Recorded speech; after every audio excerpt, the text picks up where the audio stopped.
আমি সকলোৱে জানো যে পঞ্চপাণ্ডৱৰ পুত্ৰ হ'ল অভিমন্যু, অভিমন্যুৰ পত্নী হ'ল উত্তৰা। আৰু এই উত্তৰাৰ গৰ্ভতে পৰীক্ষিত নামৰ এজন পৰম বৈষ্ণৱৰ জন্ম হৈছে। আৰু পৰম বৈষ্ণৱ হোৱাৰ পাছতো কলিৰ কৰাল গ্ৰাসত পৰি অপৰাধ কৰি অভিশাপত অভিশাপিত হ'ব লগা হ'ল, অভিশাপ হীৰ পাতি ল'ব লগা হ'ল। তথাপিও সেই পৰীক্ষিত ৰাজাই কিন্তু ভাগৱত শুনি মুক্তি লাভ কৰিলে। গতিকে সেই মহামানী সুতগুৰু, তুমি আমাক কৃপা কৰা। সেই পৰম বৈষ্ণৱ পৰীক্ষিত আৰু মহামানী শুকগুৰুৰ মাজত যি কৃষ্ণ কথা আলাপ আলোচনা হৈছিল, সেইখিনি কথা মহাভাগৱত তুমি আমাক কৃপা কৰা। সাগৰা পৃথিৱীৰ গৰাকী পৰীক্ষিত, যাৰ ঘোঁৰা সহিতে ৰথখন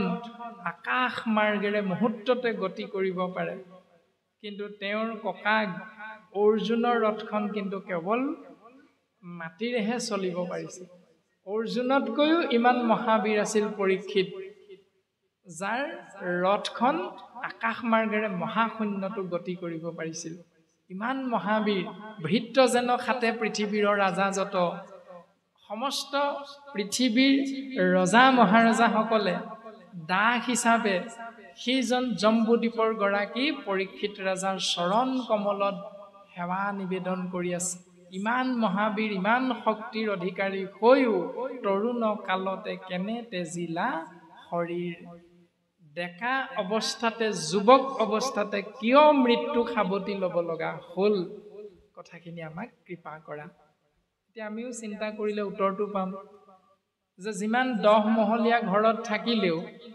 200 বিঘা 1000 বিঘা মাটিৰ গৰাকী হ'লেও, যিমান BA MA পাছ কৰিলেও, যিমান সুখ্যাতিৰে পাছ কৰিলেও, যিমান ধনী হ'লেও, যিমান গাড়ী ঘোঁৰা থাকিলেও, আপুনি ময়ো এই সংসাৰৰ পৰা মৃত্যুক সাৱটি লৈ এই সংসাৰ এৰিব লাগিব। এইটোৱে ধ্ৰুৱ সত্য। AC ৰুমত বহি থাকিলেও 10 মহলীয়া ঘৰৰ ওপৰত আপুনি মই মৰিব লাগিব। একেবাৰে পানী পৰা টকৌপাত খেৰৰ চালি, নৰাৰ চালি এখনৰ তলত সোমাই থাকিলেও আপুনি মই মৃত্যু সাৱটি ল'ব লাগিব। অৰ্থাৎ সত্য হ'ল মৃত্যু। সংসাৰলৈ আহিছো অকলহৰে আৰু যাবগৈ লাগিব অকলহৰে। এইটোৱে হ'ল সত্য নিয়ম সংসাৰৰ। গতিকে এই সত্য নিয়মটোক ওলাই কৰা মানে আপোনাৰ মোৰ অমংগল। আৰু এই সত্য নিয়মটো সত্য হিচাপে জানি বুজি লৈ, হৃদয়ংগম কৰি অনুধাৱন কৰি, এই সত্যৰ পথত চলিলেহে যে আমাৰ জীৱনৰ সাৰ্থকতা আহিব, এই নিয়মটো আমি পালন কৰিবলৈ চেষ্টা কৰিব লাগিব। এইখিনি কথাকে বৰ্তমান পদে আমাক ক'লে। এৰা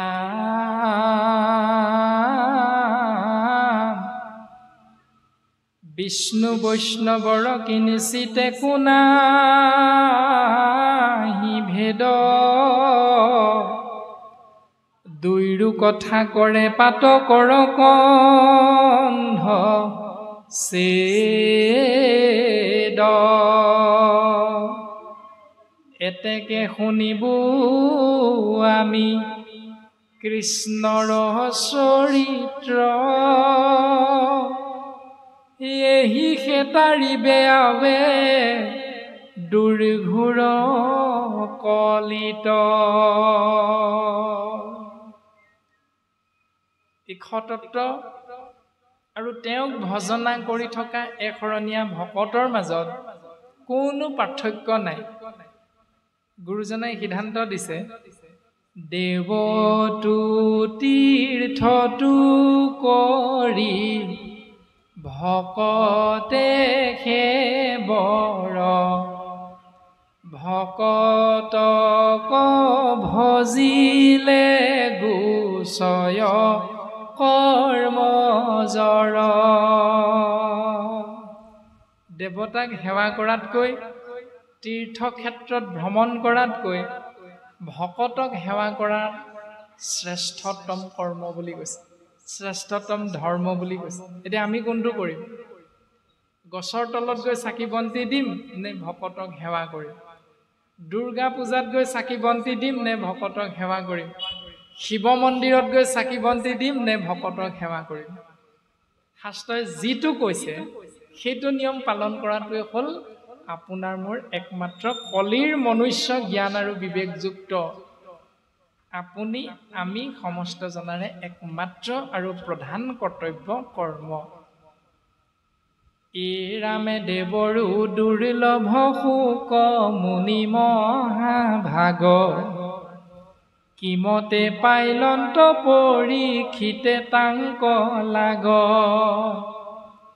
বৈকুণ্ঠৰ শাস্ত্ৰ যিটো বেদান্তৰো তত্ত্ব 7 দিনে কৈলা সিটো মহাভাগৱত হে মহামানী হুত গুৰু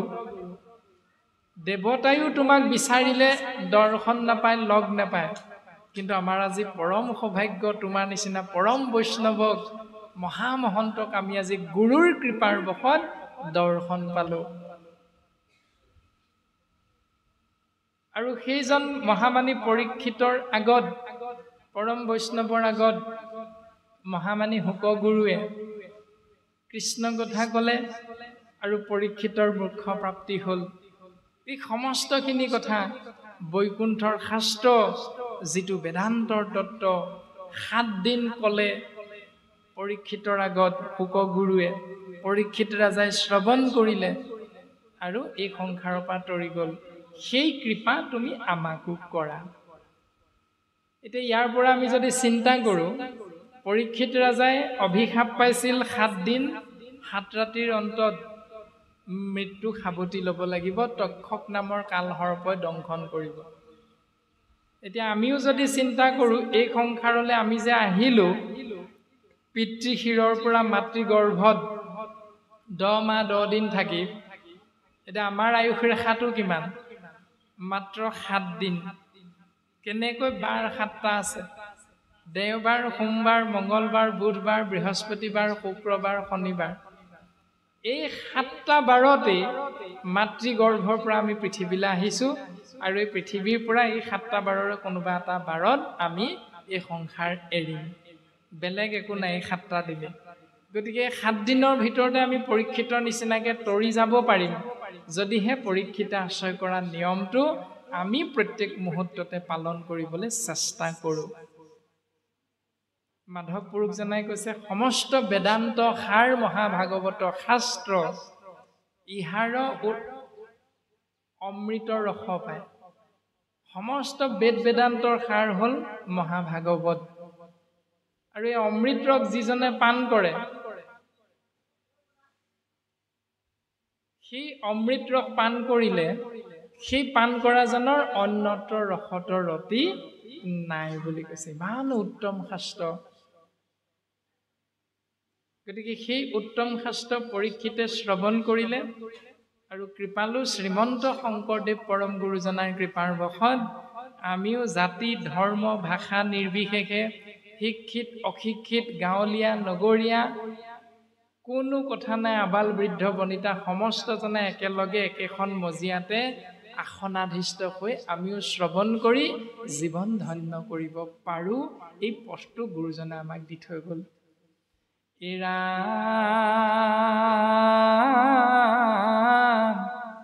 বৈষ্ণৱৰ বৃত্তান্ত শুনিবে ইচ্ছাই আছে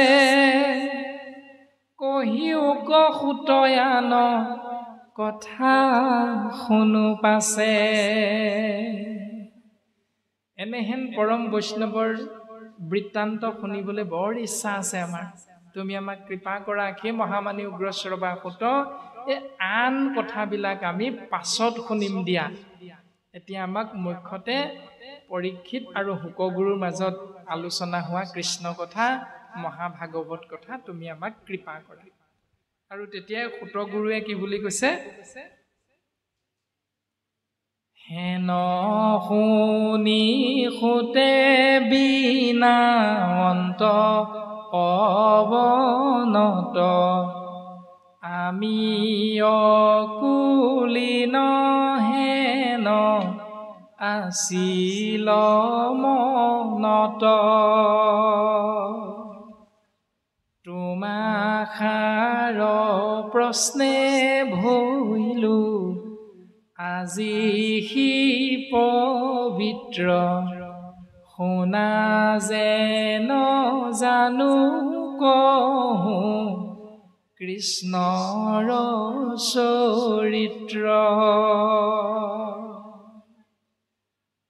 শৌনক প্ৰভৃতি 28,000 ঋষিমুনিৰ সেই আজ্ঞা শুনি উগ্ৰশ্ৰৱা সুতে শিৰ তললৈ কৰি সমস্তৰে চৰণত সেৱা নিবেদন কৰিছে আমি অকলিন হেন আছিল মনত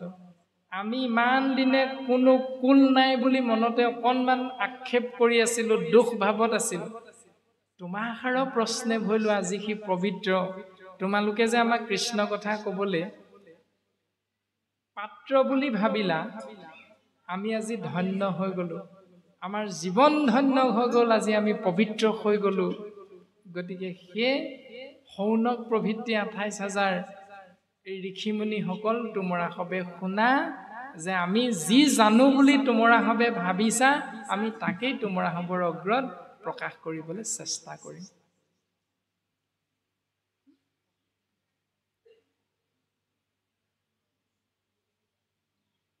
এতিয়া আমাক যদি কোনোবা এজনে প্ৰশ্ন সোধে তেতিয়া আমি কি বুলি কওঁ বোলে হৰণ ললি নাই লোৱা এই প্ৰথম হৰণ লৈ যা তাৰ পাছতহে উত্তৰটো পাবি আমাৰ স্বভাৱটো হ'ল তেনেকুৱা আৰু সেই কথাষাৰকে গৈ 3-4 জন মানুহৰ আগত কি বুলি ক'ম হে ৰাবৰ ডাঙৰ কথা এটা হ'ল নহয় কি বোলে আমুকে হৰণ ল'লে এই সাধাৰণ প্ৰশ্নটোকে নাজানে বুজিছা এই বুলি কৈ 4-5 জনৰ আগত সেই প্ৰশ্ন সোধা ব্যক্তিজনৰ ইটিকিং আমি তেওঁলোকৰ আগত প্ৰকাশ কৰিমগৈ আমাৰ মনুষ্যৰ স্বভাৱটো এনেকুৱা আৰু সেইসকল মহান মনীষীৰ স্বভাৱ কেনেকুৱা গুৰুজনাই দৰ্শন দিছে যে পোনপটীয়াভাৱে কৈ দিয়া নাই মই জানো তোমালোকে শুনা এই বুলি নাই কোৱা তেওঁ কৈছে যে আমি ইমান দিনে অকলিন বুলি ভাবি আছিলোঁ তোমালোকে যে আমাক কৃষ্ণ কথা ক'বৰ বাবে উপযুক্ত পাত্ৰ বুলি ভাবিলা আমি আজি ধন্য হৈ গ'লো গতিকে যি জানো বুলি তোমালোক আমাৰ ওচৰলৈ আহিছা সেইখিনি কথা তোমৰা সবৰ আজ্ঞা শিৰোগত কৰি আমি প্ৰকাশ কৰিবলৈ চেষ্টা কৰিম ভুলখিনি কিন্তু তোমালোকে নিজ কৃপা গুণে শুধৰণি কৰি তোমৰা সবৰ চৰণ কমলত আমাকো এক কণিকা ঠাই দিবা এই বুলি পুনশ্চ উভতাই সেৱাভাগ নিবেদন কৰিছে